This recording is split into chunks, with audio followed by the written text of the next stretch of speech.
자, 바로 이어서 11번 지문을 들어갈 거예요. 이게 지금 그림자가 좀 져서 화면이 어떻게 나오는지 내가 확인을 안 하고 있어서 이상하면 바로 저에게 카톡을 보내세요. 자, 11번 지문을 보자면요. 자, 확신하기 위해서요. 확실히 하기 위해서 사람, 모든 사람이면서 동시에 한 사람이라고 용어는 표시를 하는 신기한 단어죠. 그래서 사람은요, 노력할 수 있어요.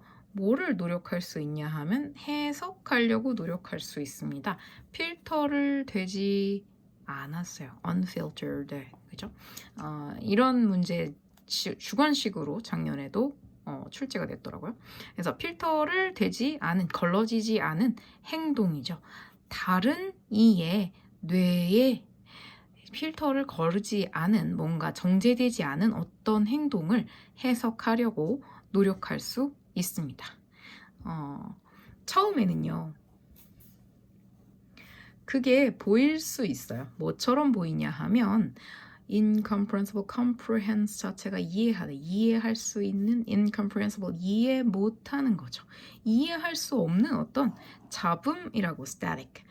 이해할 수 없는 잡음 같아 보일 수도 있어요. 무엇을 얘기하죠?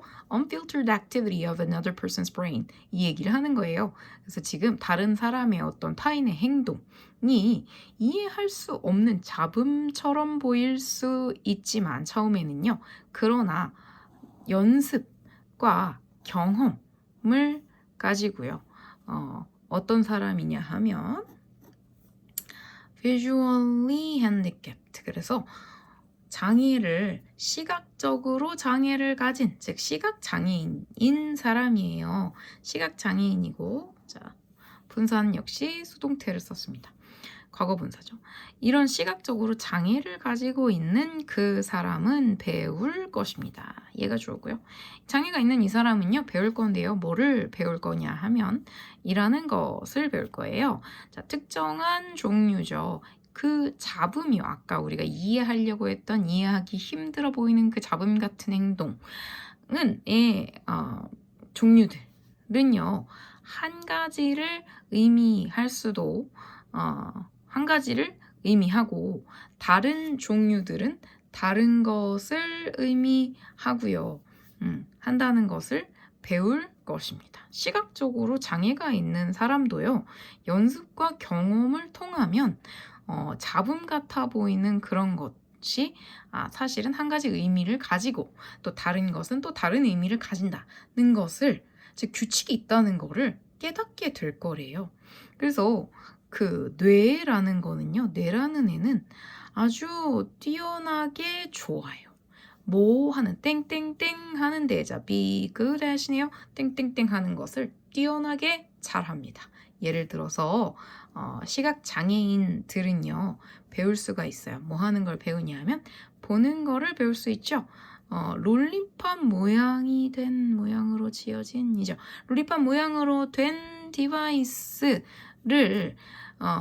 가지고요. 근데 이 디바이스는 어떤 상태냐면요. resting, 쉬고 있는 거 아니고 디바이스니까 놓여있는, 어디에 놓여있어요? 막 입에 놓여있는 그런 디바이스, 롤리팝 모양으로 생긴, 즉 사탕을 물고 있는 형태가 되겠네요. 입에 있으니까. 그런 것을 이용해서 보는 거를 배울 수 있대요. 네? 아까 지금 맹인이라고 했죠? 자, 그것은요, 변환시켜요. 인풋, 입력 신호를 변환시켜요. it은 당연히 누구겠습니까? it은 아까 그 롤리팝 형태를 띤 입에다 놓여진 디바이스를 얘기합니다. 그 디바이스는요, 뭐에서 비디오 카메라에서부터 나오는 입력 신호를, 자, 무엇으로 변화시킵니까? 전기적 펄스로, 펄스는 심장 박동 같은 틱틱 이렇게 하는 그런 펄스로 변환을 시킬 수 있어요. 그리고 그것은요, 당연히 좀 전에 그 디바이스 얘기하는 중이죠. 그것은요, 지도를 그려주는데요. 이런 시각의 세상, 즉 눈으로 보이는 그 세상을 그림을, 맵을 그려줘요. 어디다가요? 혀 위에다가 그림을 그려줍니다. 이런 전기적 전하라고 해요. 물리 시간에 혹시 배웠나요? 이렇게 가지고 있으면 양전하, 이렇게 가지고 있으면 음전하. 얘를 전자라고 부르고. 애들 중요한 건 그게 아니야. 그래서 전하라는 것이 일컬어져요. 뭐라고 일컬어지냐 하면 느껴진다는 얘기가 있어요. 뭐라고 어떻게 느껴지냐면 popping candy, 그래서 입속에 이렇게 톡톡 터지는 그런 사탕, 혹은 샴페인에서 샴페인을 전 먹어본 적이 없는데 아직 학생인데요. 걱정하지 마세요. 콜라 같은 거 생각하면 돼. 그런 것처럼 느껴진다고 말이 되고 있어요. 우리는 시각장애인이 아니기 때문에 이런 걸 입속에 넣어본 적이 없잖아. 그래서 당신의 머릿속에 지금 그림을 그려주는 거예요. 얘기로. 샴페인, 즉 콜라 마실 때 같은 거나 터지는 캔디처럼 톡톡 터지는 그런 느낌이 난다요 라고 이 사람이 말하는 거예요. 처음에 그 사용자는 그냥 느껴요. 사용자는 느껴요. 이상한 감각을 느끼죠. 자기 입속에서 이상한 감각을 느끼나, 그러나 점차적으로 그녀는 배웁니다. 뭘 배우죠? 연관 짓는, 관계 짓는 걸 배워요. 특별한 그 특정 감각들을 사물과 연관 지어, in front of her, 자신의 앞에 있는 사물과 연관 짓는 법을 자기가 스스로 깨우칩니다. 몇 번 조금의 연습을 거치고 나면 이 사용자는 볼 수 있게 됩니다. 자, 왜 C를 이렇게 큰 따옴표 했어요? 왜냐하면 실제 우리가 본다는 것은 눈으로 신호가 자연스럽게 들어가는 것이지만 얘는 기계가 지금 디바이스가 넣어주는 것이기 때문에 이렇게 큰 따옴표를 썼어요. 그러나 마치 보는 것과 같다는 거죠. 그래서 볼 수 있어요. 무엇을요? doorway, 문으로 가는 그 길을 말합니다. 그리고 엘리베이터의 버튼이죠. 이런 거를 볼 수도 있게 되고요. 그러고 나면 또 1번 할 수 있는데 2번도 할 수 있어요. pick out, 뽑아낼 수 있어요. 아이템을 골라 찍어낼 수가 있어요. 어디서요? 저녁 식탁에서요. 그리고 심지어 3번도 할 수 있어요. 글자와 숫자를 읽을 수도 있습니다. 캔디의 동사가 하나, 둘, 셋 여기 달려있는 거를 기억을 하세요. 길긴 하지만 어렵지 않은 문장 구조죠. 그래서 그 입력 신호라는 것은요. 오랄 즉 무슨 뜻이에요? 구강의니까 그 입력 신호는요. 눈을 보게 해주는 그런 것이지만 오랄 입에 구강에 있고 그리고 동시에 tactile, 그래서 촉각적입니다. 우리가 시각적인 것이 아니죠. 그 입력 신호가 구강에 있고 심지어 촉각적이기는 하지만 얼마간의 시간이 지난 다음에는 그 사용자는 느끼기 시작해요. 마치 뭐 하는 것처럼 자신이 이 사용자 같은 사람이죠. 사용자 그다음에 여기서 she라고 계속 표현이 됩니다. 여기도 어디 갔어? 여기 user 사용자, 그리고 여기 her, 또 여기 she, her mouth 여기 이런 거 나오죠. 그리고 또 user 계속 네 이렇게 사용을 해요. 그래서 뭐 시각장애인을 여성으로 지금 표현하는 건가요? 아닙니다. 이건 어떤 글을 앞뒤를 잘랐기 때문에 아마 원문에 있는 그 처음에 표현됐던 그 사람이 아마도 여성인 어떤 그런 이유가 있을 거예요. 그래서 그녀는 실제로 보고 있는 것처럼 느끼기 시작합니다. 자, 이런 얘기를 했고요. 그래서 뇌가요, 뭐를 엄청나게 잘합니다. 처음에 그 앞에 그러면 이 뇌 얘기를 하기 전에 약간의 반전이 있다고 우리는 생각을 할 수가 있죠. 그 앞에 무슨 얘기를 했냐 하면 우리가 어떤 신호가 있을 때요, 규칙이 없어서 전혀 이해하지 못할 것처럼 느껴지는 어떤 신호가 있는데 그것을 사실은 뇌가 어떻게 하는 걸 너무 잘하면 우리가 입속으로 전해지는 신호를 마치 이 세상을 우리가 눈으로 다 직접 보는 것 같은 그런 규칙화 혹은 뭐 패턴화를 머릿속에서 저절로 할 수 있다는 것이 뇌가 너무 좋기 때문이에요. 그러면 뇌는 뭐를 잘하는 걸까? 보면 알게 되겠죠. 그래서 extracting 패턴을 뽑아내는 거죠.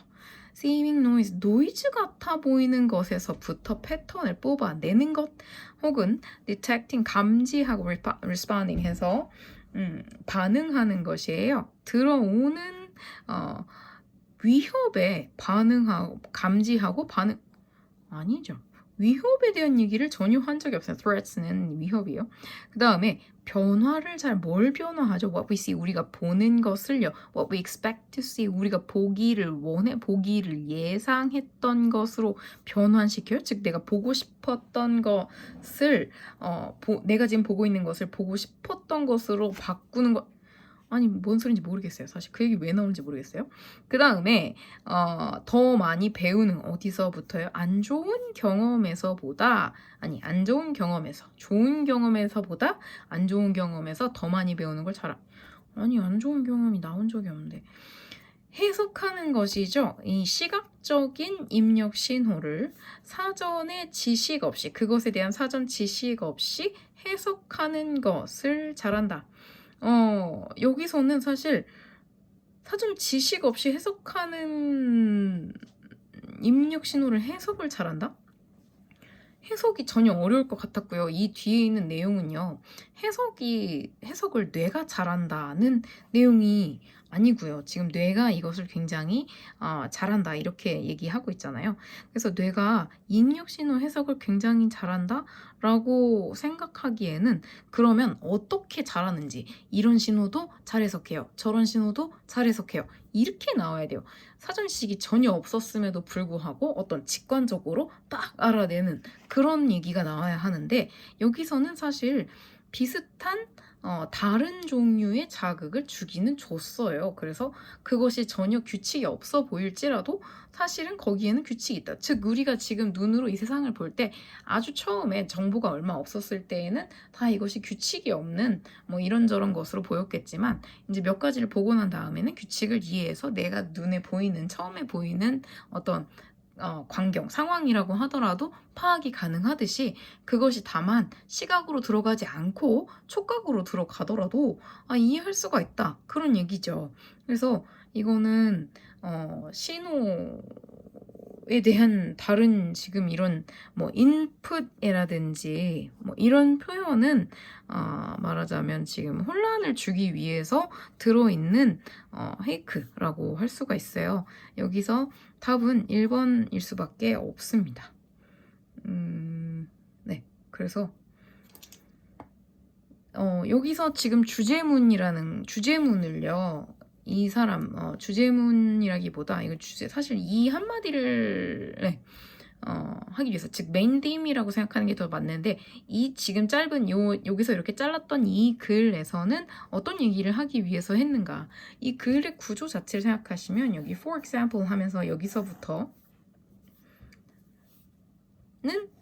예시예요. 이게 예시라는 건 무슨 말이냐면 이 사람이 이 글을 예시를 주기 위해 썼을까? 아니지. 이 예시를 줬다는 건 사실 내가 하려는 주장을 뒷받침하기 위해서 이러한 예시를 일화 예시 에피소드를 들었다는 것이기 때문에 사실 주제문은 여기 있지 않고 여기 있을 확률이 더 높습니다. 주제문이 for example 뒤에 나온 적 많은데요. 그렇지. 그러니까 여기 예시를 다 끝낸 다음에 이 뒤에서 어쩌고 저쩌고 하면서 내가 그거를 정리하거나 rephrasing 하는 경우가 있을 수 있으나 여기서 사실 지금 그 어떤 디바이스를 가지고 맹인이 앞을 보는 내용에서 그냥 끝나버려요. 그러니까 여기서부터 여기까지 끝까지 다 예시구나 라는 걸 알 수가 있고요. 그래서 주제문을 이 앞에서 찾는 것, 즉 예시의 바로 앞에서 찾는 것이 이제 글의 구성상 자연스럽다 이렇게 생각을 하시는 게 좋아요. 그래서 답은 1번이고요. 보통 우리가 어떤 글을 쓸 때 일반적인 것을 주고 특수한 specific 그러니까 좀 더 구체적인 사례를 가지고 설명을 하는 경우가 있는데 이 사례가 주객이 전부돼가지고 이 글을 쓴 이유는 이 사례를 보여주기 위함이구나 라고 생각하시면 안 됩니다. 앞에서 만약에 내가 몇 가지 사례를 보여줄게 라고 얘기했을 때는 그 글이 사례를 자꾸 남에게 소개하기 위한 글이구나 라고 생각할 수 있으나 보통 이렇게 앞에서 일반적인 얘기에 대한 것을 꺼냈을 때는 그 얘기를 그냥 뒷받침하기 위해서 예시를 들었다고 생각하시면 돼요. 그래서 다시 한번 말하지만 이 영어 독해라는 교재는 여러분에게 글 읽는 법에 대해서 얘기를 해주는 거예요. 그래서 글의 구성이라든지 어떤 사람이 이 글을 이렇게 쓸 때 무슨 생각을 했을까 이런 거를 거꾸로 생각을 하면서 글을 이렇게 썼구나 요거를 파악하면서 주제를 파악하는 게 가장 핵심입니다. 주제 파악만 되면 영어 독해라는 요 부분은 사실 전혀 어렵지가 않아요. 그래서 주제 파악되고 여러분이 단어 전부 다 외울 수 있고 단어를 당연히 외워야 해석이 가능하니까 단어 외워야 되고 그 다음에 그랬는데도 안 되는 부분은 문법이 부족하니까 문법으로 이제 해결을 해야 돼요. 그러면 여기서 내신에 나올 수 있거나 그런 정도의 문법은 도대체 뭐가 있을까 하면 우리가 이제 학생들은 항상 분사가 헷갈려요. 영어, 한국어를 사용하는 모국어를 사용하기 때문에 그래서 여기 보면은 unfiltered 그죠? 분사 형태로 나왔고요. 이런 식으로도 filter의 어형을 바꿔서 이 칸에는 뭐가 들어가야 될지 생각해 볼래? 이렇게 얘기할지도 할 수도 있겠죠? 할 수도 있겠고 그 다음에 여기에 있는 it은 자 이건 뭐죠? unfiltered activity 이거 기억나죠? 자, 요 부분이거든요. 자, 요 부분을 it으로 잡았고요. 그것이 뭐예요? incomprehensible static 같은 것을 지칭하고 있습니다. 그리고 또 이 사람이죠. A person who is visually handicapped 시각장애가 있는 사람 이 사람은요.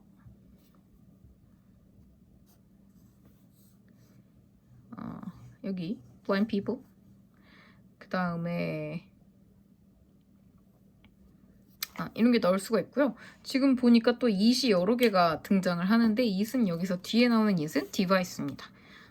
지칭 같은 문제는 사실 영어 독해에서는 안 나와요. 항상 얘기하지만 독해에서 여러분에게 계속 집중적으로 가르치려고 하는 것보다 이 글을 왜 썼니? 이 글이 어떻게 지금 너에게 자기가 설득력을 갖추기 위해서 어떤 방식을 썼니? 어떤 글의 구조를 가졌니? 너 글의 구조 이해했니? 그러니까 이제 그 기존의 영어가 너 해석할 수 있니? 물론 해석할 수 있으면 사실 다 해결돼요. 그렇지만 어쨌든 너 해석할 수 있니? 근데 그걸 넘어서 글의 구조, 글 읽는 방법이라는 거에 대해서 좀 더 초점을 맞춘 거라고 생각을 하시면 되고 다시 내신에서 나올 수 있는 거 아까 여기 있었던 이 분사가 있고 그 다음에 handicapped 얘도 분사네요. 그리고 또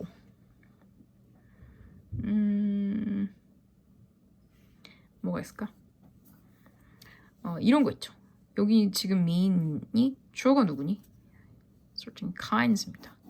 그러니까 복수명사, 복수동사. 그죠? 어쨌든 그 다음에 that 같은 경우에 여기에는 나오는 that은 접속사입니다. 접속사 that. 또 얘는 관계사죠. 얘는 관계사고 얘를 글쎄요. that으로 바꿔서 구분하라는 얘기 할까요? 안 할 것 같아요. 그 다음에 그런 정도가 있으면은 다 될 것 같고요. 그래서 여기도 그렇게 어려운 글은 아니라는 거. 분사. 그 다음에 분사죠. 또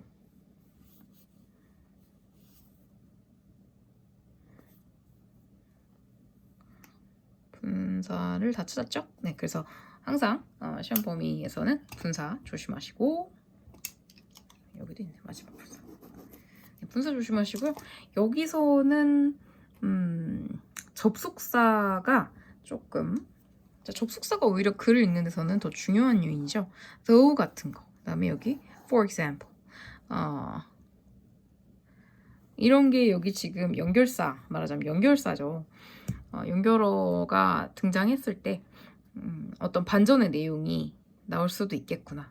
이런 거를 또 생각을 해보셔서 만약에 요 부분 이제 이미 뚫렸잖아. 변형 문제를 내고 싶다. 그랬을 때는 요 부분을 변형 문제로 나 같으면 빈칸 넣기를 넣을 수도 있을 것 같아요. 그죠? 그래서 근데 사실 네, 여기 있는 부분을 가지고 단어를 제대로 외웠는지를 볼 수도 있고, 그죠? 오럴 놔두고 뭐 책도 뚫을 수도 있을 것 같아요. 그래서 그 부분을 생각을 해보세요.